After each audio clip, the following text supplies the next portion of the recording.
Zina Batik. I am proudly presenting my motherland to you, my Kazakhstan.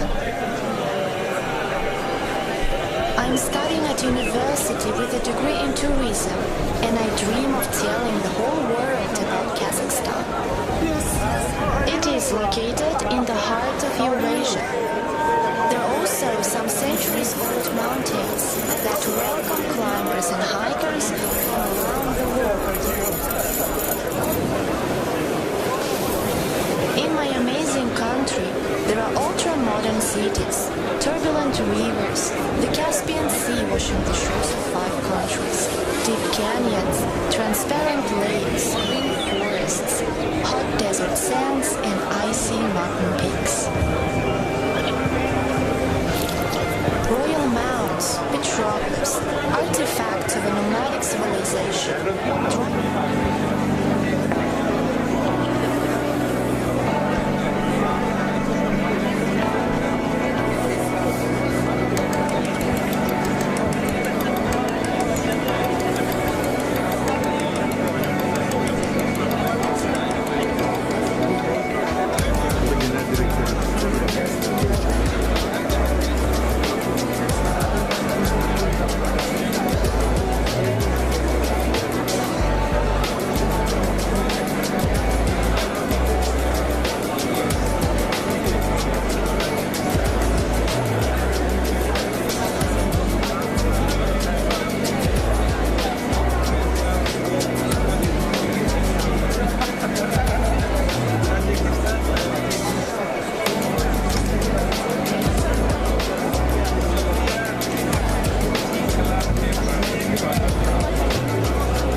Good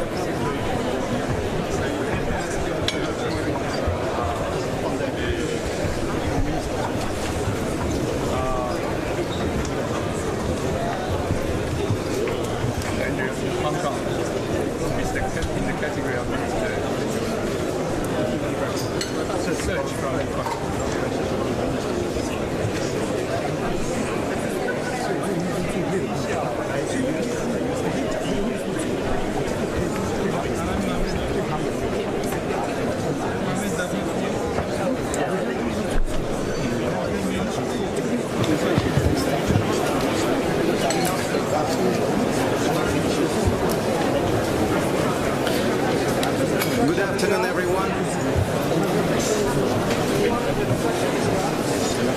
Can you hear me?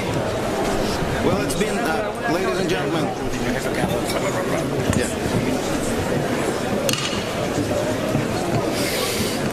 It's been long in the making, and therefore we can probably feel the agitation and expectations very high in this chamber.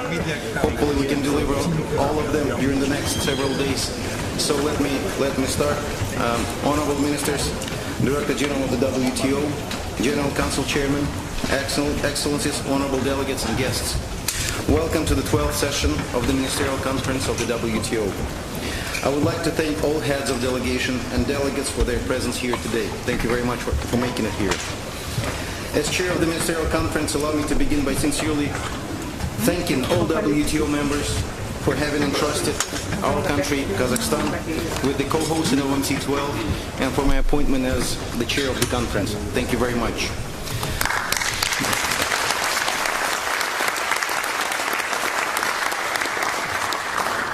Thank you.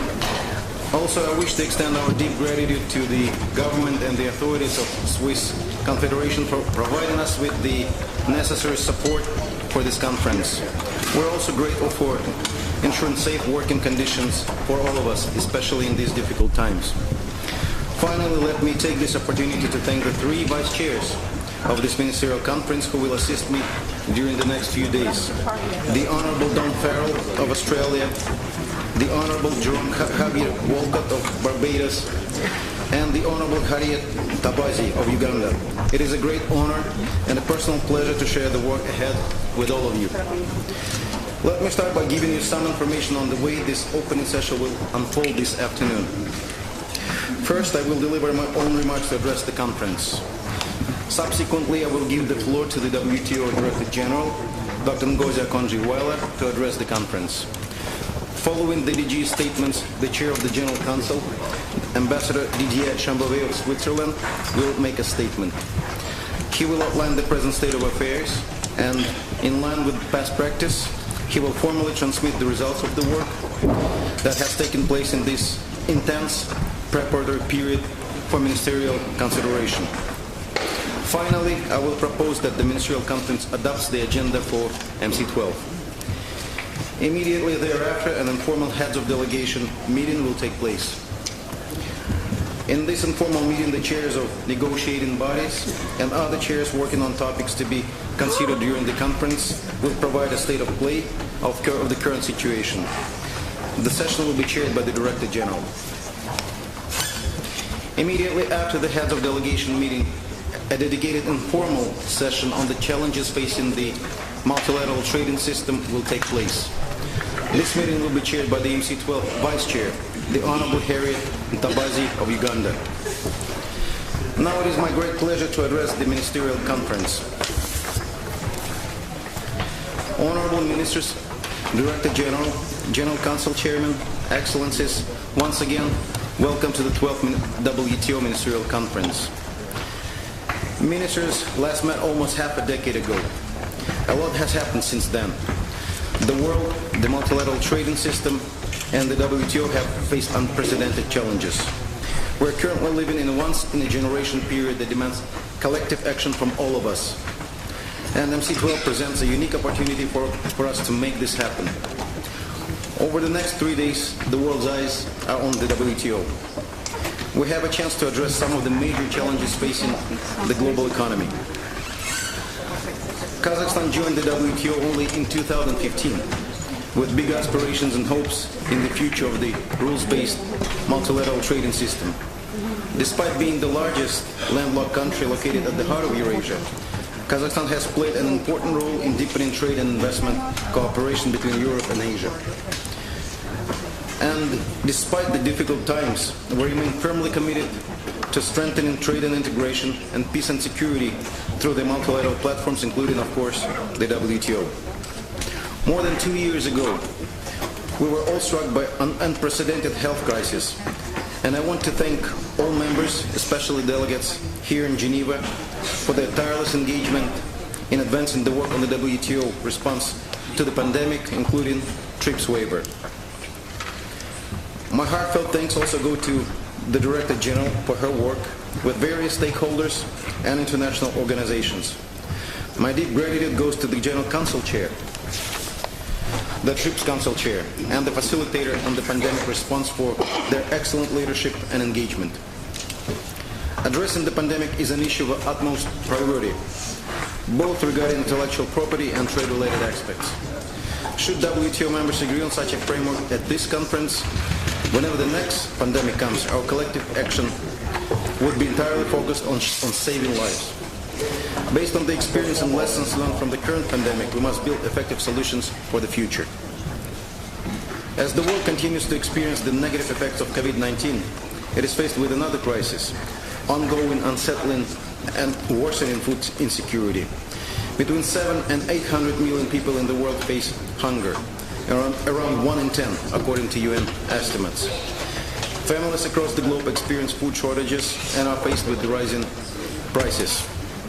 Hunger is on the rise, and it is our responsibility to deliver meaningful results to help address this issue. As WTO members, we have a duty to develop international markets in sustainable and inclusive manner. In order for us to make the WTO more responsive to the challenges the world faces today, more relevant in the face of the two global emergencies in front of us, we need to strengthen this organization and reform it. Ensuring that our multilateral negotiating instrument remains fully functional is very critical, especially for the most vulnerable amongst us, the ones that rely on the WTO to have their voices heard on trade-related issues. Over the coming days, I will be counting on your goodwill and your flexibility and open hearts to build the necessary convergence on agriculture, fisheries, subsidies, as well as on the number of other important issues. This week, the ministers have an opportunity to provide both guidance and impetus on how agriculture negotiations will be carried out forward here in Geneva in the coming years.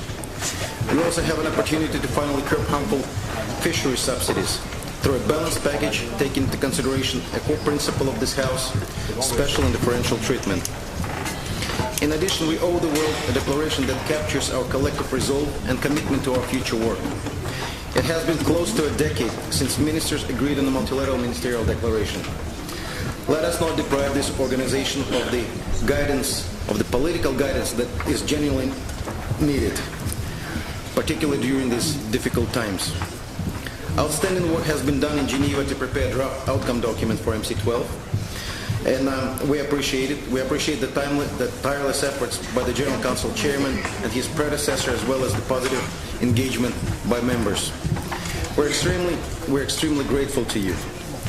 I understand that several issues remain to be addressed, and I urge all of you to exercise the necessary flexibility and political will to get the job done here in Geneva. In this regard, crucial issue in the document is reform. All WTO members agree on the importance of effecting meaningful reforms to strengthen the functioning of this organization. We have a chance to set the stage for future work on WTO reform, to make it fit for purpose. Let us seize this opportunity now. Excellencies, the task at hand is clear. There are many issues on the table, and we have a very little time ahead of us to address them. Rest assured that the Director General, the General Council Chair, and myself are here for you every step of the way. Kazakhstan is a firm believer in the multilateral trading system, in the WTO, and in our collective drive and ability to deliver. With this in mind, I look forward to working with the Director General, the General Council Chairman, and all the ministers. Throughout this work, you can count on my unwavering support and determination. As the chair of MC12, I will spare no effort in helping to bridge gaps to secure a meaningful ministerial conference. Let us now roll up our sleeves and go to work. I thank all of you, and I wish good luck to all of us. Thank you very much.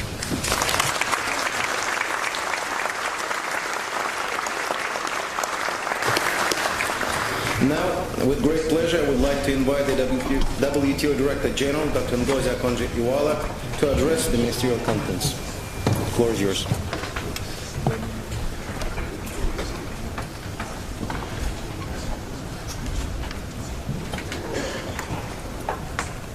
Thank you, Mr. Chairman, and permit me to speak from the lectern. I'm short, and this is a better way to project. I am so excited to be here. At some point in time, we thought this ministerial would not happen, and here we are. Let me welcome all of you. Chair, His Excellency Timur Suleimanov, First Deputy Chief of Staff of the President of the Republic of Kazakhstan, our MC12 Vice Chairs, His Excellency Senator Jerome Walcott, Minister of Foreign Affairs and Foreign Trade of Barbados, His Excellency Don Farrell, Minister for Trade and Tourism Australia, Her Excellency Honorable Harriet Ntabazi, Minister of State for Trade Uganda, the General Council Chair, Ambassador Didier Chambouvet, my DDGs, Excellencies, ladies and gentlemen. Welcome finally to Geneva. I want to start by prefacing that I have quite a long speech. We had a little conspiracy with the chair where he said he would lend me his minutes. So he's spoken for only 6 minutes, and I'm going to speak for about 25. I have a lot to say. This is my first speech.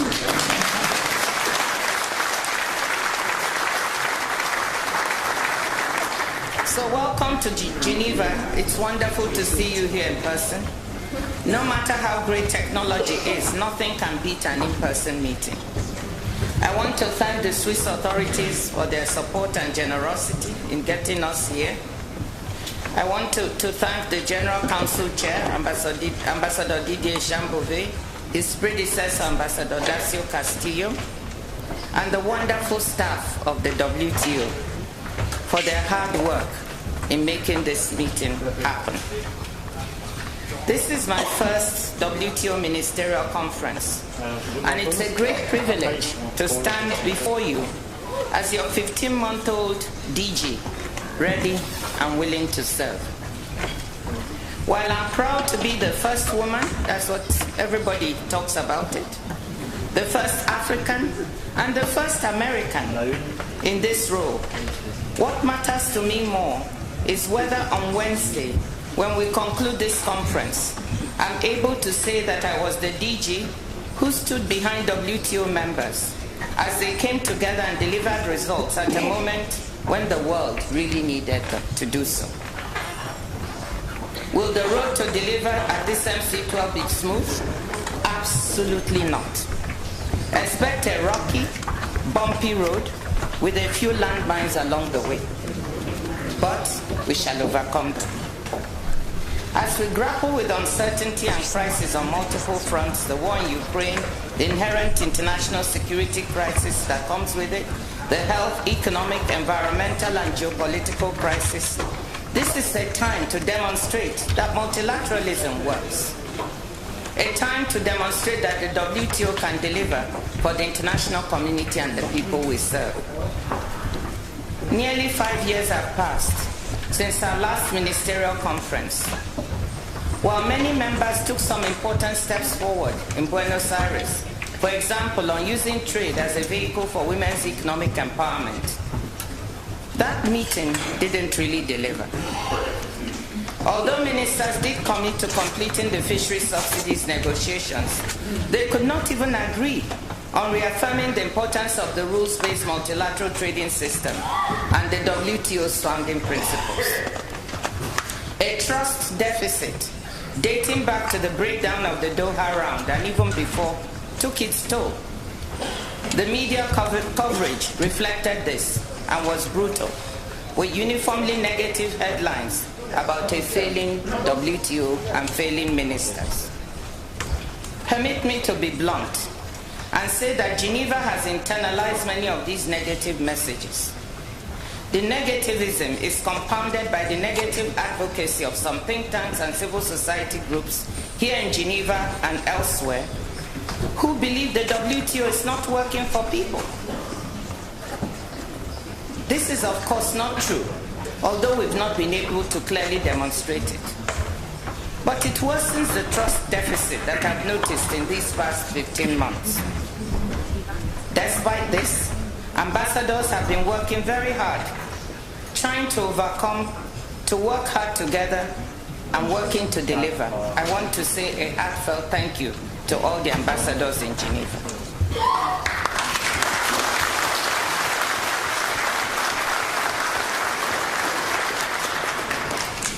I hope as ministers, you can work even better together to complete nearly completed deliverables so this organization can be put back on a results-focused trajectory.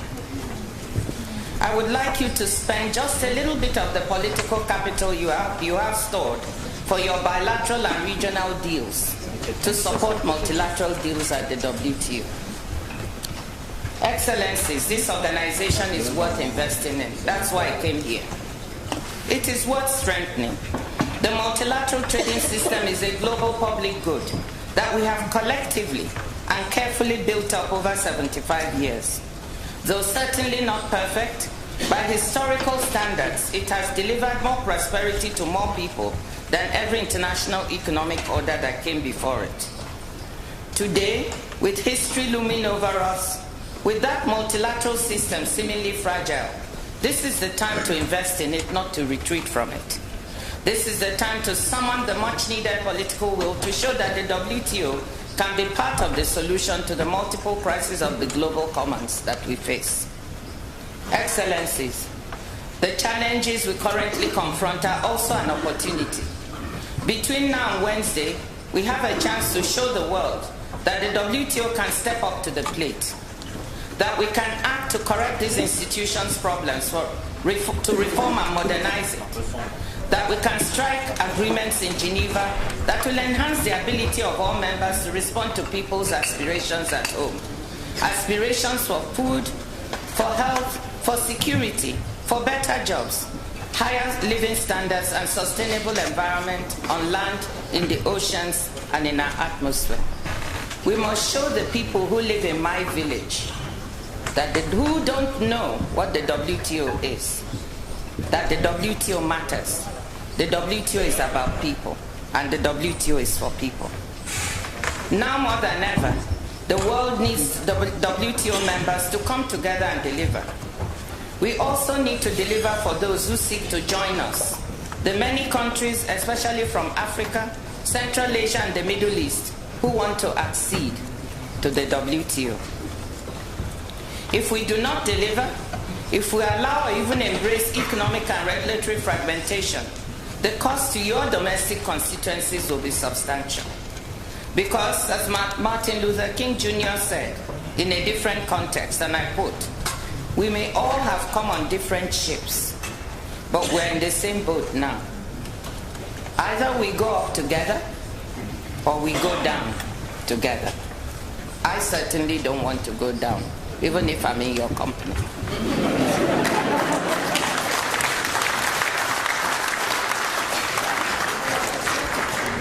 WTO economists estimate that if our interdependent world economy decouples into two self-contained trading blocks, the resulting reduction in specialization and technology spillovers will by themselves lower the long-run level of real global GDP by about 5%.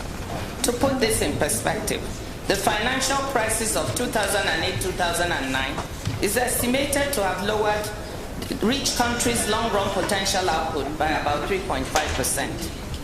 And this 5% estimate represents just the start of the economic damage. Additional losses would come from reduced scale economies, transition costs for businesses and workers, disorderly resource allocation, and financial distress. New trade and regulatory barriers within each bloc would add to these costs. A return to the might makes right in international commercial relations would be costly for the mighty and even more damaging for everyone else. Lower income countries will suffer the biggest losses in potential growth. Trade decoupling would entrench the development setbacks caused by the COVID-19 pandemic, making it much harder for poor countries to catch up with richer ones.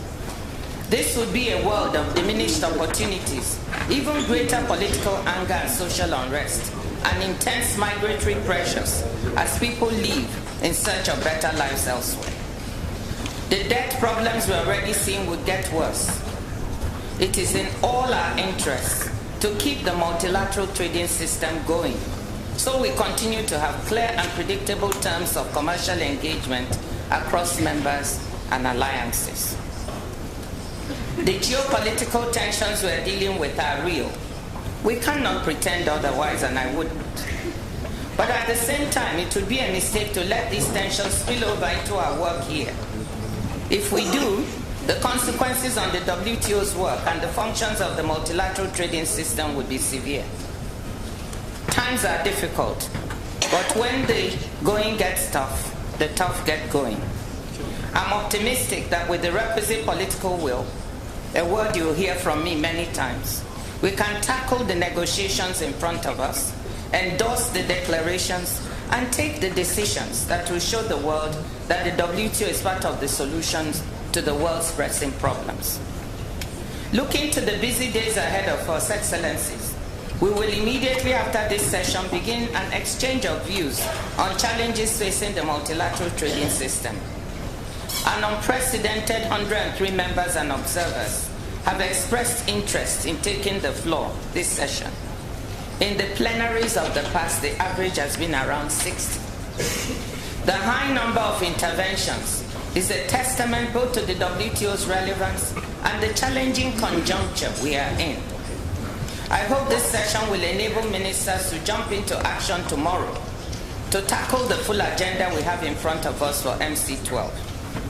Starting tomorrow morning, we will take decisions that respond to ongoing emergencies, particularly in response to the pandemic and to the food crisis. We will then have further thematic sessions on agriculture, in fisheries, WTO reform, the e-commerce work program and moratorium. Together with informal meetings in different configurations, these are designed to position ourselves to deliver results. As you know, Excellencies, your capital-based officials and your teams here in Geneva have been working very hard to lay the groundwork for success at MC12. You have received the various draft texts, declarations, and decisions sent to you. WTO members must respond to global crisis with a sense of urgency. In this regard, you will have to complete the work that will allow the WTO to have a holistic response to this pandemic and to future ones. This consists of two parts: a trade and health declaration and a legally binding agreement on a TRIPS waiver. Getting these documents to you has been a painful process of tough negotiations after almost 2 years of little movement on the latter issue. I want to thank all of you, the Quad, so-called Quad countries or members, the ambassadors, negotiators, experts, ministers, who did the groundwork that got us to this point, and the staff of the WTO who backed it up. What remains to be decided requires political will. There we go again. And I know you have it. To get us over the finish line. Getting agreement on the response to the pandemic will enable millions of people to access affordable vaccines and medical countermeasures in this and future pandemics. The WTO must also respond to the looming food crisis. Droughts, floods, heat waves, and other extreme weather events had already combined with COVID-19 and pandemic-related supply chain bottlenecks to lead us to rising food prices around the world. The war in Ukraine has escalated this situation, According to the UN Food and Agricultural Organization, international wheat prices have increased 56% compared to last May. Overall cereal prices are up nearly 30%. Recent prices for vegetable oils are 45% higher year on year. And the World Bank's index of fertilizer prices in low and middle income countries is 128% higher than it was a year ago. Economies everywhere are facing inflationary pressures, with high food and energy prices hitting poor people the hardest. Though Russia and Ukraine make up less than 3% of world goods trade, they loom large in exports of key foodstuffs, accounting in 2019 for 25% of internationally traded wheat, 15% of barley, and together with Belarus, 20% of fertilizer. Many low and middle income countries import a substantial percentage of their food and agricultural inputs from this region. For example, 35 countries in Africa import food products and 22 import fertilizer from the Black Sea region.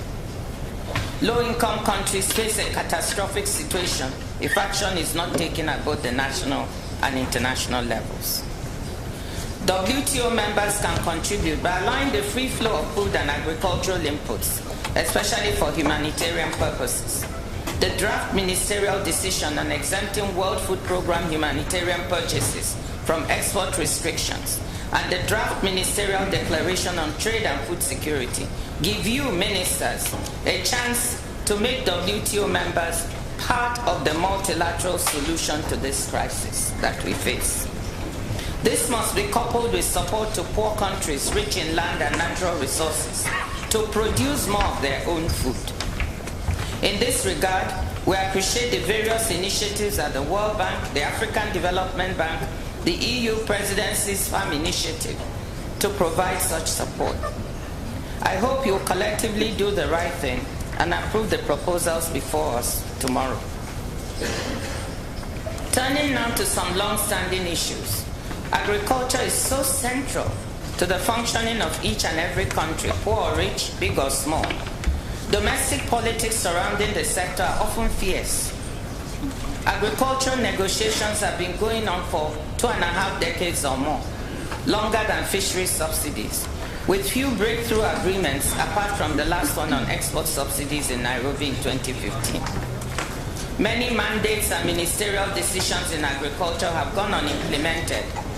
And in fact, for almost a decade now, there's been no agreed text to work on, and consequently, no text-based negotiations. Many members or groups of members have their own special areas of priority within the agriculture agenda: public stock holding, domestic support, special safeguard mechanisms, market access, cotton, and so forth. With no consensus this year on how to deliver on mandates or priority areas, we have attempted to put in front of ministers a draft decision that will ensure work continues on agriculture post-MC12. I want to thank Ambassador Gloria Abraham-Peralta and the staff of the Agricultural Unit and the Secretariat's Delivery Unit for the hard work that has gone into making this happen. We hope ministers will adopt this decision to give impetus to the agriculture negotiations and to the implementation of already agreed and existing mandates. This notwithstanding, several members and groups of members have put forward their own priorities on agriculture for decisions for adoption. I hope ministers in all this will find a way forward for agriculture post-MC12. We must not let agriculture drop by the wayside because of our differences. Turning now to fisheries, I want to start off by thanking the chair of the Fisheries Subsidies Negotiations, Ambassador Santiago Wills, and the whole team supporting him for their work on the prospective agreement to curb harmful fisheries that contribute to overcapacity and overfishing, and to eliminate subsidies that contribute to illegal, unreported, and unregulated fishing. This prospective work beautifully illustrates the WTO's founding purpose, enshrined in the Marrakesh Preamble, which is to enhance people's living standards, create employment, and support sustainable development. This agreement is crucial to the 260 million people around the world whose livelihoods depend directly or indirectly on marine fisheries. It is also central to the sustainability of our oceans, where the latest studies show close to 50% of stocks for which we have data are overfished. Delivering fisheries is delivering SDG 14.6. I repeat that 21 years is enough. How long will we wait to contribute meaningfully to the world's sustainable development goals? Will our children forgive us? Will poor fisher women and men forgive us if we allow our oceans to be depleted? The UN Oceans Conference 2 weeks from now, and the world has sent word that they will demand accountability from the WTO there. So dear friends, honorable ministers, let us rise to the occasion and deliver once and for all an agreement to discipline harmful fisheries subsidies. Now, on WTO reform, it is clear that our core monitoring, negotiations, and dispute settlement functions have not evolved in a manner that adequately captures the fast economic and technological developments of our time. On negotiations, it is important to reaffirm that the multilateral approach, the single undertaking, is by far the preferred instrument. But is it the only one? Might a toolbox of different negotiating instruments or approaches be appropriate? The multilateral approach has delivered little in recent years, prompting many to turn out of frustration to plurilaterals. Our consensus decision-making approach, while democratic and egalitarian, qualities which are totally to be applauded, often leads to gridlock, since just one member can hold up what might be a potentially good agreement, supported by many more. We must reflect hard on how to modernize our negotiating function and innovate new approaches whilst improving existing ones. I repeat again, the multilateral instrument is the best one. We have to invest in it.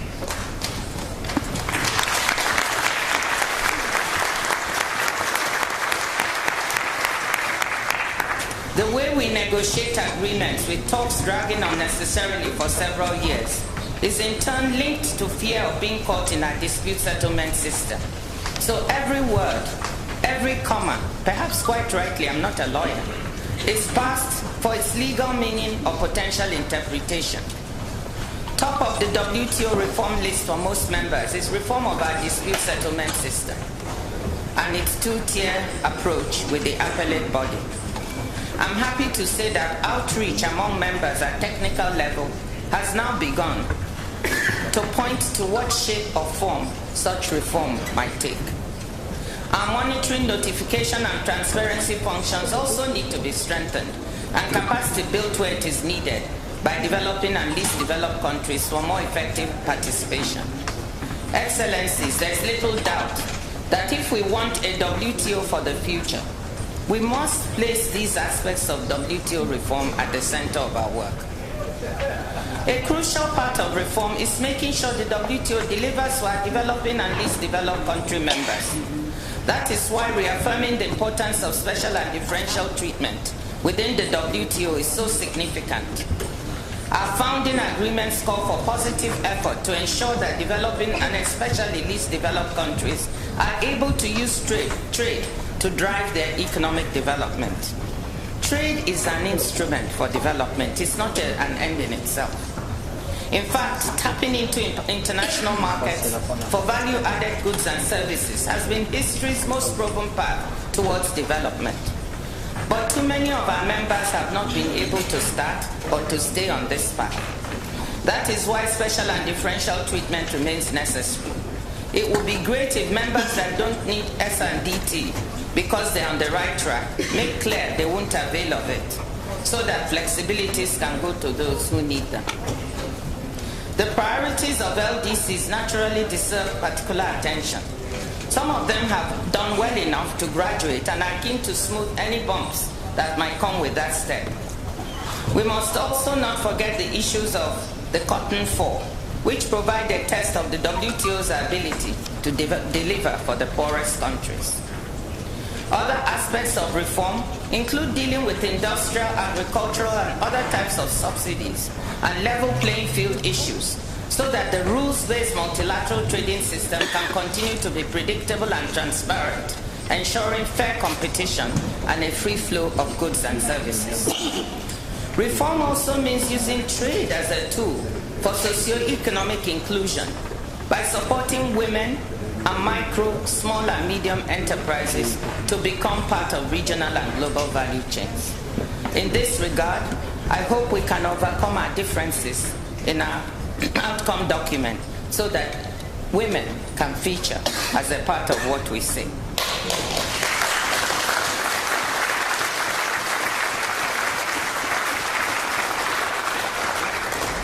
Trade is going digital and trade is going green. Reform means making the WTO fit for purpose to embrace and navigate these new areas.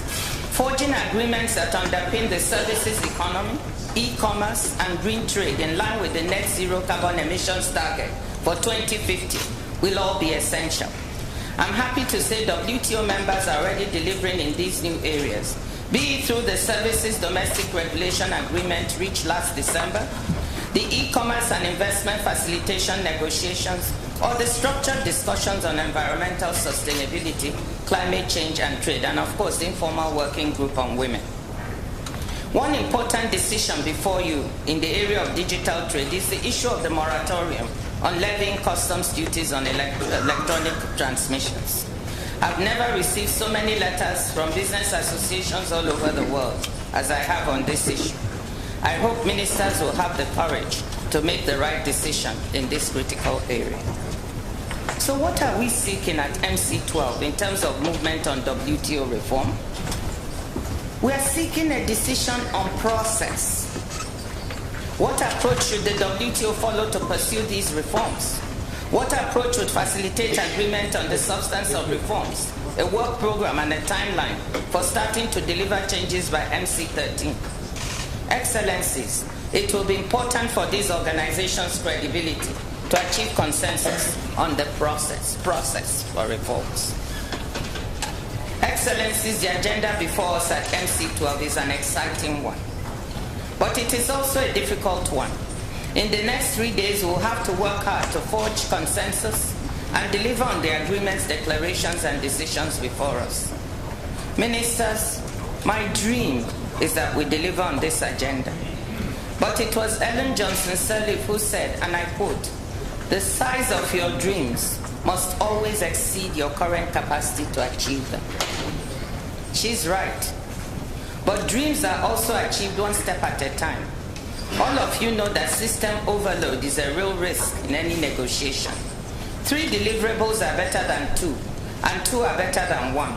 But even one result is a bigger step towards our dreams than all of us would wish going home empty-handed. Let me conclude, ladies and gentlemen, excellencies, by saying this: we can and we should deliver. Nelson Mandela said, "It always seems impossible until it's done." Please, let's go and do it. Let's make MC12 a conference at whose end we shall celebrate success and know that we have laid the foundation for a life post-MC12, going towards MC13. Thank you, ladies and gentlemen, and thank you again to this WTO Secretariat staff for making this happen. Thank you.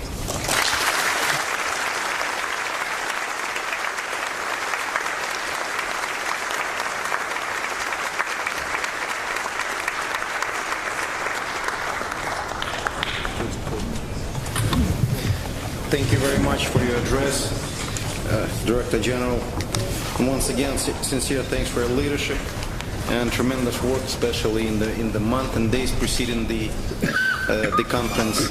I must say I have the same dream, and hopefully starting from today we will all have the same dream of achieving a very successful conference. I now would like to invite the Chair of the General Council, Ambassador Didier Chambouet of Switzerland, to address the Ministerial Conference. Please.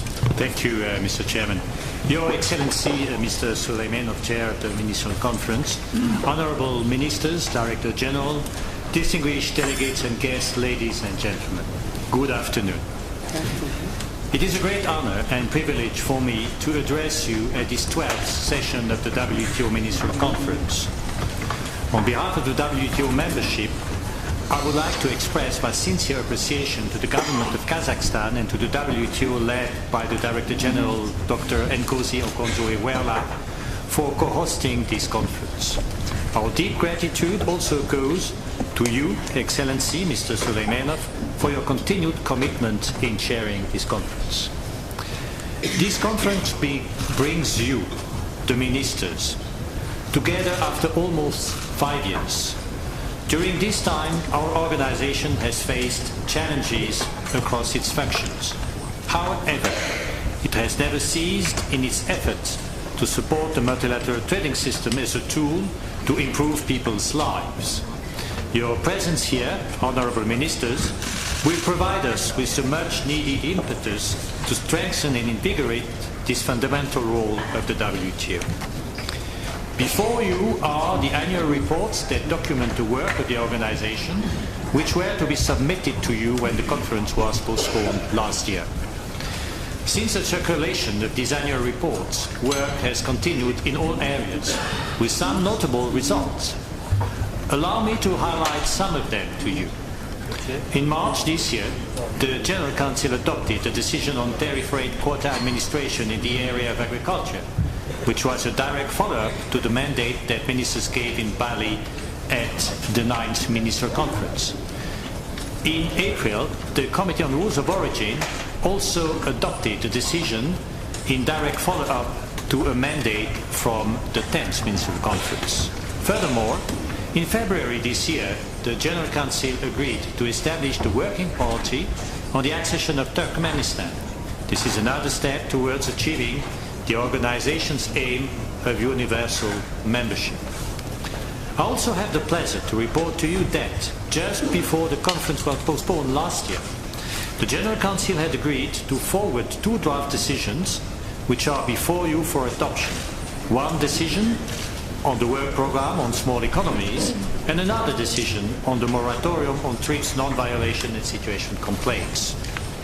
In addition, let me draw your attention to a draft sanitary and phytosanitary declaration for the 12th WTO Ministerial Conference, responding to modern SPS challenges. I have been informed that the 2 remaining reservations made at the 7th of June special meeting of the General Council regarding this draft declaration have now been lifted. Therefore, I take it that this declaration can be adopted by you, the ministers, at this conference. In parallel to this work, members have worked tirelessly in several different areas in preparation for this ministerial in an effort to achieve results. These efforts have led to the draft texts that are before you for your consideration during this conference. You will have an opportunity to hear detailed reports on the state of play in the respective areas immediately after this opening session. Let me seize this opportunity to report on the draft ministerial outcome document. Consultations began last year, led by my predecessor as chair of the General Council, Ambassador Tasso Castillo of Honduras. I am grateful for his commitment, perseverance and achievements. The draft outcome document would provide the organization with much-needed ministerial guidance. The key issue that will need your attention relates to WTO reform to improve all its functions. Discussions over the last year have shown that this is a matter of crucial importance to all members. Tangible progress has been made on this issue, although one specific aspect of the modalities of the work to be undertaken remains to be settled. The other outstanding issues relate to the paragraphs on women economic empowerment, micro, small and medium-sized enterprises, and environment. I understand that discussions between members on these 3 paragraphs are continuing with a view to finding a consensus. We count on your leadership as ministers to bridge the remaining gaps. On electronic commerce, in December 2019, the General Council adopted a decision on the work programme. In that decision, the General Council was instructed to periodically review progress and to report to this Ministerial Conference. Since the last Ministerial Conference, discussions on e-commerce have continued as reflected in the respective annual reports. 2 draft ministerial decisions were received and are before you. One calls for the continuation of the work programme and the extension of the moratorium on customs duties on electronic transmissions until the next Ministerial Conference. The other contains language recognizing the development challenges and calls for the reinvigoration and continuation of the work programme until the next Ministerial Conference. The main divergence relates to whether or not the moratorium should be extended. Despite efforts to bridge the gaps, members could not agree on a single draft ministerial decision. Hence, 2 separate draft decisions are before you. I very much hope that this ministerial conference will enable members to find a mutually acceptable solution. I should also note that members have been active in tabling proposals on a range of matters, including proposals by the LDC group, the least developed countries group, related to a smooth transition package in favor of members graduating from the LDC category. Despite positive exchanges, differences remain. However, I have observed a strong backing of the membership to support LDCs in their integration into the multilateral trading system. Honourable Ministers, as Chair of the General Council, you have my continuous engagement to work with everyone to reach convergence. Thank you for your attention.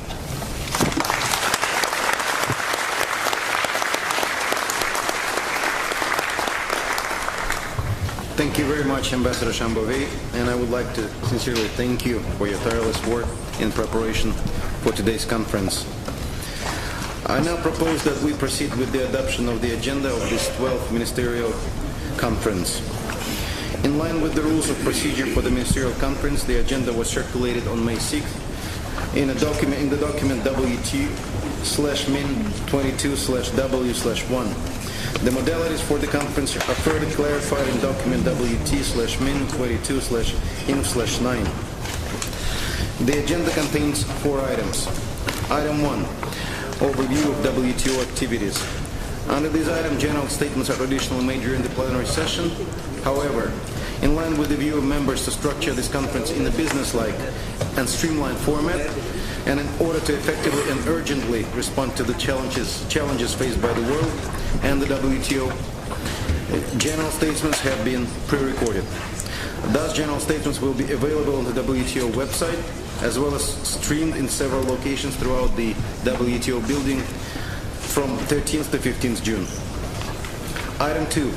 Action by ministers relates to any decisions or actions that the Ministerial Conference deems appropriate and will normally be taken up at the closing session of the conference. To prepare the finalization of such actions, several informal sessions will be convened from June 13th to 15th. Items 3 and 4 concern the date and venue, as well as the election of officers for MC13 respectively, and will be taken up at the closing session of the conference. In line with past practice, ministers and heads of delegations will mandate their General Council to take up the agenda items after the conference. With these remarks, I now propose that the agenda be adopted. Thank you. The agenda is adopted.